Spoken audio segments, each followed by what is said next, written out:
Hi, my name is Claranne.mathiesen, and I am the Director of Medical Operations for the Neuroscience Service Line. And one of the areas that I am directly responsible is for our stroke centers here at Lehigh Valley Health Network.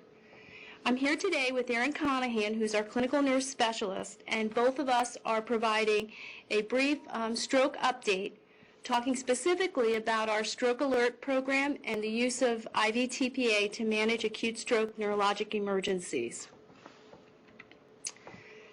Since 2004, the Organization of Stroke has undergone considerable redefinition, with specific hospitals becoming certified to manage stroke neurologic emergencies.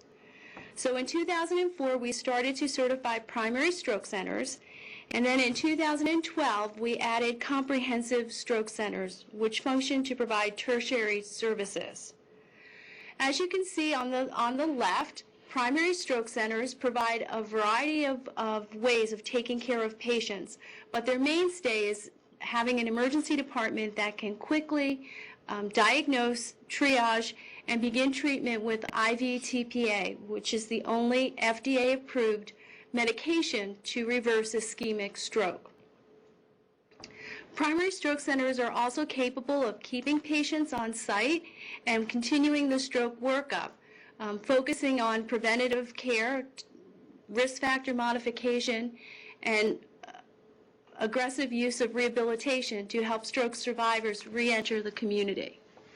Many primary stroke centers lack sufficient neurologic expertise and utilize telemedicine to access neurospecialists at comprehensive stroke centers or outside specialists on call, which is a group of neurologic providers that provide telemedicine services to hospitals that need that type of service.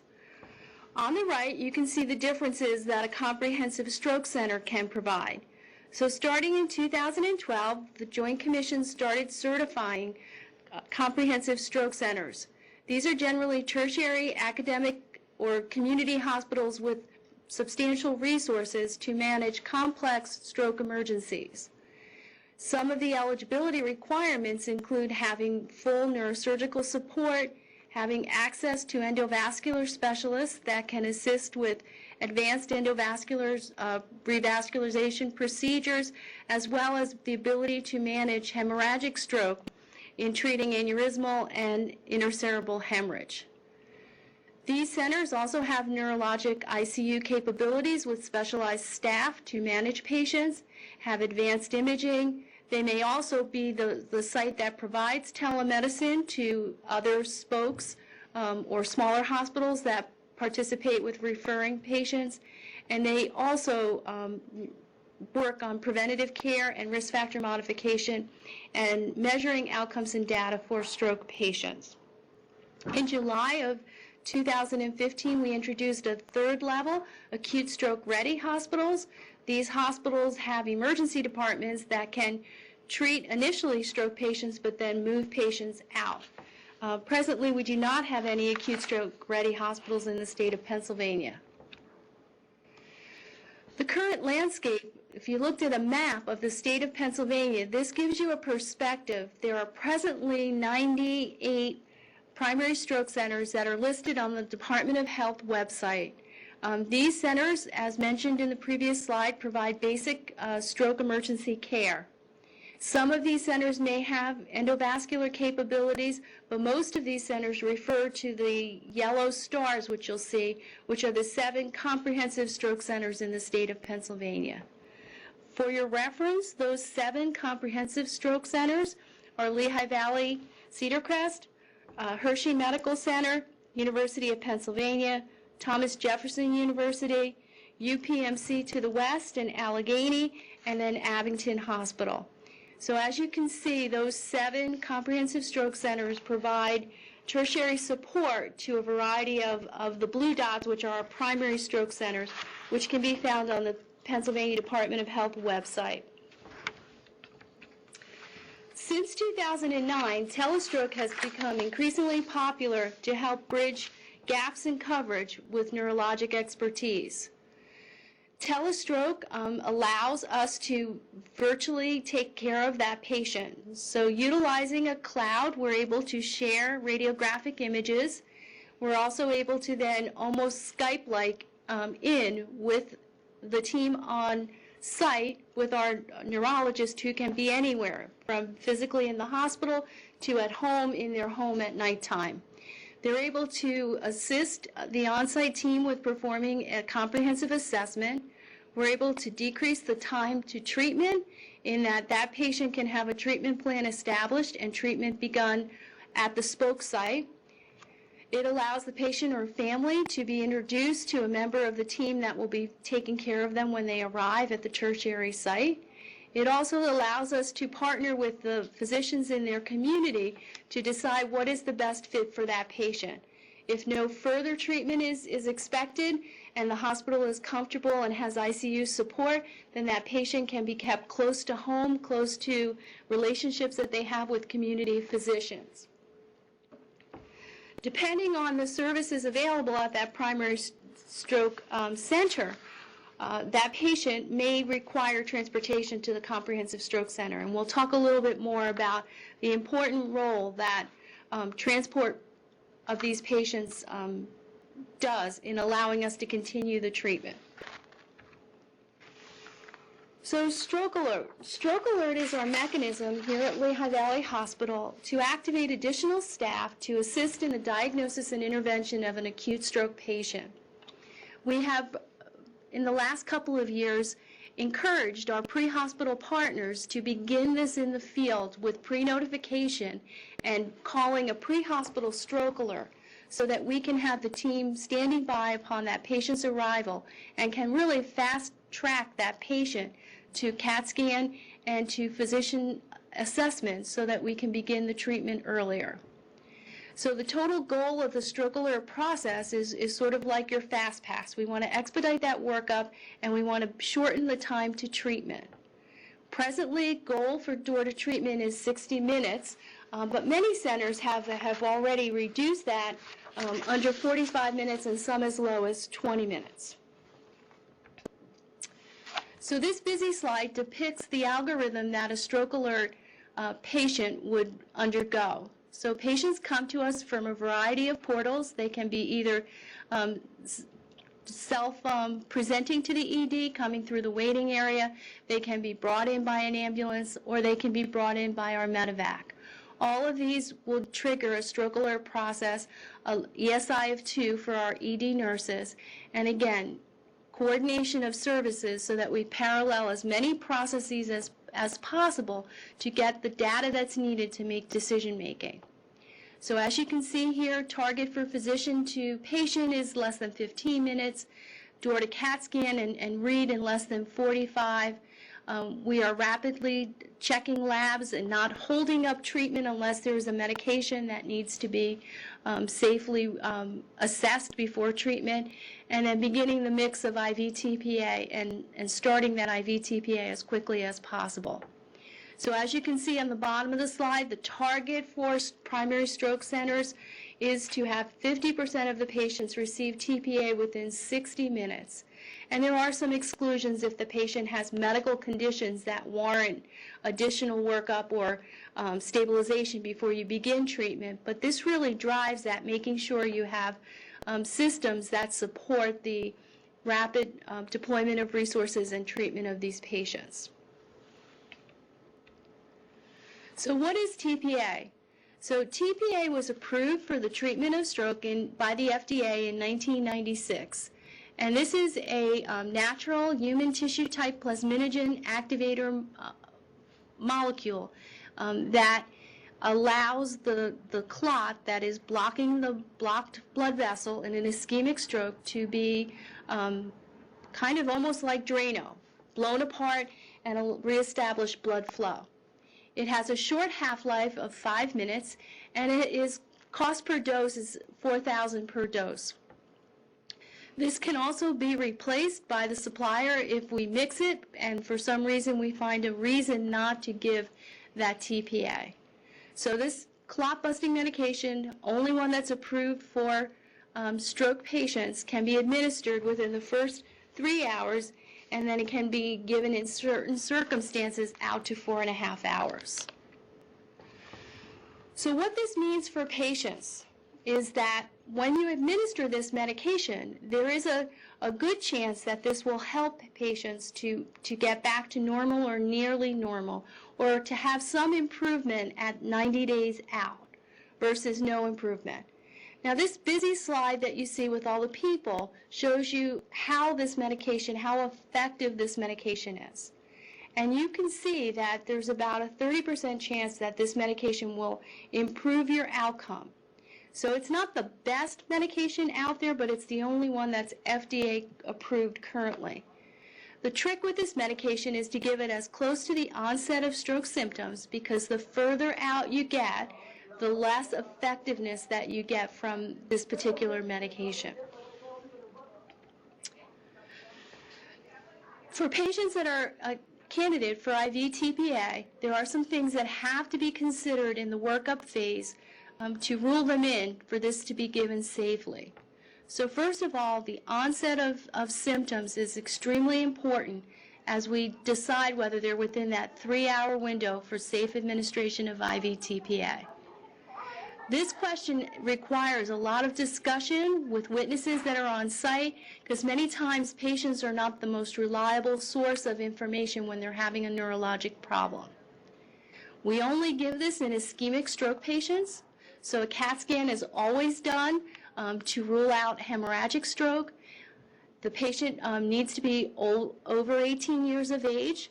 There is no upper age limit cutoff, but there is serious discussion about the state of how that patient's quality of life is, because the older you get, the more risk of bleeding complications. Some definite exclusions. So when the CAT scan is completed, they're looking at that CAT scan to see if there's any evidence of bleeding. So evidence of hemorrhage, such as intracranial hemorrhage or subarachnoid hemorrhage, would exclude the patient from this medication. They're also able to look at this CAT scan and see if indeed there is tissue changes that would suggest that this stroke has been going on for a while. So if there's a greater than 1/3 of a hemisphere of stroke already well defined on CAT scan, the risk of bleeding goes up, and that needs to be factored in before offering this medication. Patients who are on NOACs or patients who are on warfarin with an INR greater than 1.7 would not be a candidate to receive this medication because of the bleeding component that would be associated with that. Additionally, a careful history is gathered to rule out any recent major surgery, any recent trauma such as a fall or a head injury, myocardial infarction, or any recent stroke. All need to be sort of factored into. Certain procedures that are not compressible would also be a exclusion criteria, especially if they were done within the last 15 days. Because this medication has an extreme risk of hemorrhage, blood pressure must be managed to be less than 180 on the systolic and less than 105 prior to starting IV TPA. So careful coordination of all this information, including the physiologic vital signs, is very important. There is recent safety data that can extend the time window out to 4.5 hours. There are some cautionary exclusions that must be observed if you choose to go beyond 3 hours with this medication. So age greater than 80, NIH stroke scale severity score of greater than 25, any history of oral anticoagulant use regardless of what your lab values show, any history of previous stroke and diabetes, and any blood sugar that's less than 50 or greater than 400 would be automatic exclusions that physicians would choose not to treat with IV TPA, since the risk of hemorrhage would have increased sizably to outweigh the benefit of administration of this medication. So prior to administration, this patient requires a lot of work for the bedside nurse. There's going to be travel to get that stat CAT scan that's going to be monitored by a nurse in transit. we're going to need to get a weight in kilograms. So many of our facilities have orchestrated this into the onboarding of that patient into the facility, where they just pull them off the ambulance or MedEvac stretcher and put them right on a scale litter. 2 large bore IVs is necessary with normal saline running. Again, 1 if we need to treat the blood pressure, 1 for treating the administration of the IV tPA.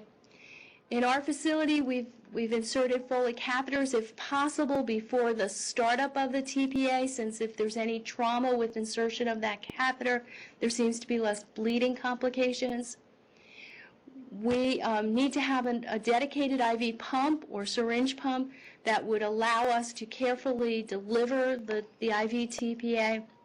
And then the dose of tPA is calculated and double-checked and requires a tuner's sign-off to verify that that dose of tPA is correctly calculated and then correctly programmed into whatever delivery device that you are using. I'm now going to turn it over to Erin, who's going to talk a little bit more about that dosing requirements of the IV tPA. As Claranne mentioned, because IV tPA is a high-risk, low-volume drug, we do encourage double-checking of that dose. Even if you come on site and that dose has already been started, we still encourage you to check the dosing. So you want to check that original order to make sure that the dose did not exceed 90 milligrams. You also want to check to see that what is left in the bottle matches what you're being told is remaining in the infusion time. So the bottles contain 100 cc's or milliliters of reconstituted drug. So if you're told that there's 50 milliliters left, then you expect half a bottle. If there's 25 milliliters left, you would expect a quarter bottle. So while we're not going to pull out and count drip by drip what's remaining, you do want to do a quick eyeball just to make sure that what you're being told makes sense. Delivery of tPA occurs in 2 steps. The first step is a bolus dose, which is 10% of the total dose that is given via IV push. In most facilities, this is done by either a physician or a resident. And then the remaining dose is infused over 60 minutes on a smart pump, as Claranne had mentioned. It is critical that the drug goes over 60 minutes. If it goes longer than 60 minutes, that puts that patient at higher risk of hemorrhage. So again, depending on what facility we're working with and their equipment, there may be medication left in the tubing that has to infuse within that 1 hour time. So understanding the equipment and knowing what tubing you're dealing with will help you determine, again, if the remaining drug looks appropriate or not. Because of the high-risk nature of the drug, there are specific recommendations for monitoring vital signs and neurologic checks for the first 24 hours of that drug. Vital signs and neuro checks are required for the first hour that the drug is being delivered and then the hour afterwards. After that, vital signs and neuro checks are documented every 30 minutes for 6 hours, and then after that, every hour for the remaining 24. MedEvac's stroke protocol has recently been updated to reflect these assessment parameters as they've been recommended by the American Stroke Association. It is also important to know these parameters, as sometimes tPA is started and then you are called in later to transport that patient. For instance, if there is a hemorrhagic conversion and the patient now requires neurosurgical support that is not available on site. The other thing to remember also is that as a provider, you may always document more frequently than the parameter, but we never want to document less than what is required. Again, that blood pressure must stay below 180 over 105 for the first 24 hours of tPA. If that patient is being transferred as a hemorrhage, you'll expect to have blood pressure parameters less than that. And that neurological assessment is key because our patients may have changes within those first 6 hours They could have changes after 6 hours, but we tend to see it more in that first period, hence the more frequent vital signs and neuro assessments. The major adverse reaction to the drug that most people are familiar with is bleeding. There is a national frequency of 6% bleeding risk with this drug. For for hospitals that give this drug frequently, that follow protocols and do careful patient selection, that number tends to be closer to 3 to 4%. The reversal agent for TPA is cryoprecipitate. This comes from an institution's blood bank, not the pharmacy. So as you're on site, you may be helping to guide other teams in reversing this drug. Angioedema is another complication that we see with this drug that can occur during the infusion or is seen within that first 2 hours of drug being delivered. The treatment for this would be IV steroids, IV diphenhydramine, and IV ranitidine. It is typically more commonly seen with patients who are on ACE inhibitors. The last adverse reaction is a cholesterol embolization. This has been added to the new repackaging of the tPA by the FDA. This is a very rare, even more rare complication than angioedema, and it's typically seen in patients with intravascular therapy that are on anticoagulation.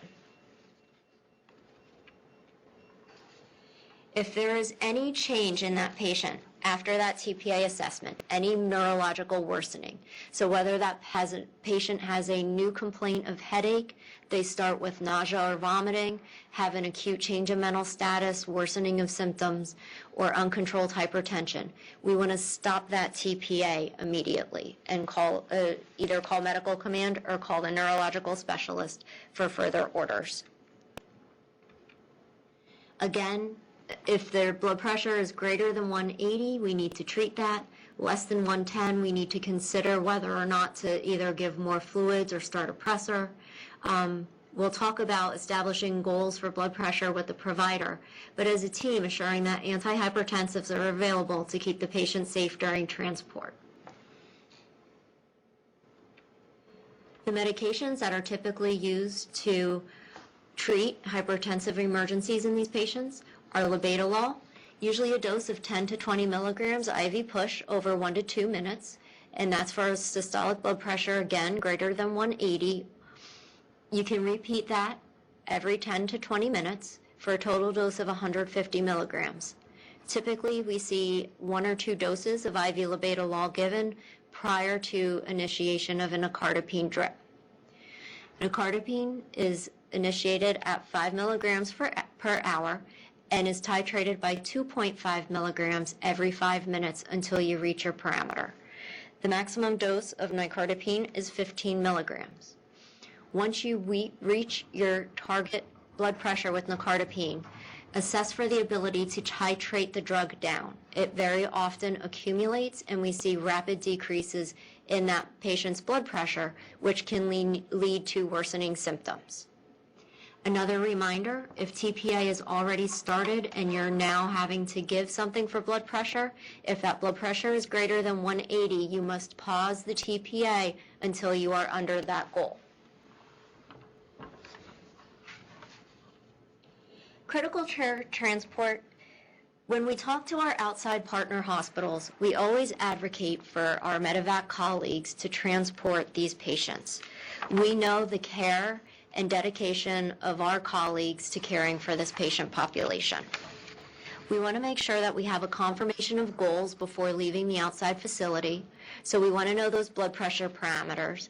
When we're dealing with TPA, we know that that highest systolic blood pressure is going to be 180, but is there a low threshold that we want to be aware of? We also need to understand what the reason is for transporting that patient. Is this a patient that's going to be going on for another planned intervention, or is this a patient who may need more careful monitoring that the outside facility is unable to provide? Sedation is always a topic of consideration for the neurologic population. If possible, we would prefer that patient not to be sedated, but as always, you need to keep yourself and the patient safe. If sedation is required, we encourage using a fast-acting drug and the minimal amount necessary, again, to keep the patient and the crew safe. There are policies to support care of that stroke patient. The first is the hypertensive protocol, and the second is the stroke protocol. And both of those have been updated over the past year with input from the quality improvement team, review of literature, and the stroke program. Although this lecture has so far been about stroke alert and TPA, we do need to take a second to discuss hemorrhagic stroke. So there are instances when MedEvac will be transporting patients for ongoing care of that hemorrhagic stroke patient. We see mainly two types of hemorrhagic strokes. The first is an intracranial hemorrhage or bleeding into the tissue. We typically see blood pressure goals about 140 to 160 for this population. Again, we want to try and decrease the blood pressure to limit the amount of blood leaking into the tissue. These patients will also receive IV labetalol or IV nicardipine in order to control that blood pressure. The other major concern for these patients is coagulopathy. It's not unusual to have these patients being reversed with an agent, whether it's FFP, a prothrombin complex concentrate, or newly approved Praxbind for patients that may have a bleed related to Pradaxa. Subarachnoid hemorrhage patients are going to have even tighter blood pressure goal parameters, typically 120 to 140. Again, you're going to see the same IV agents used to control that blood pressure, and if there are bleeding concerns, there may be reversal of those agents as necessary. The other thing to keep in mind with the subarachnoid hemorrhage population is that they tend to have very quick changes in their levels of consciousness. So monitoring that patient is crucial. They also, because of the fast nature of blood leaking out into the system, tend to have elevated ICP. So monitoring that patient and their intracranial pressure is key. So just to summarize, when we're dealing with any type of stroke, time is the most important piece of information that we need. And we need to establish a clock time. So it needs to be 2 o'clock in the afternoon, not half an hour ago. That half an hour can quickly change to 60 or 90 minutes if we're not careful with those handoff communications. Time is also crucial for determining what types of treatments patients may be available to receive. Getting a patient's contact information is critical. Many of these patients are not able to give consent if they need to go on to endovascular treatment or any other sort of procedure. So having a contact number for someone that was either witness to the event or that patient's decision maker or next of kin is very helpful to the team.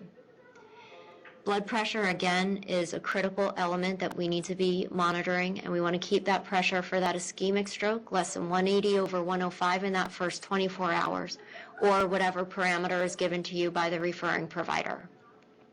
Lastly, knowing that tPA dose, that maximum of 90 milligrams, is really key to making that patient safe throughout drug administration.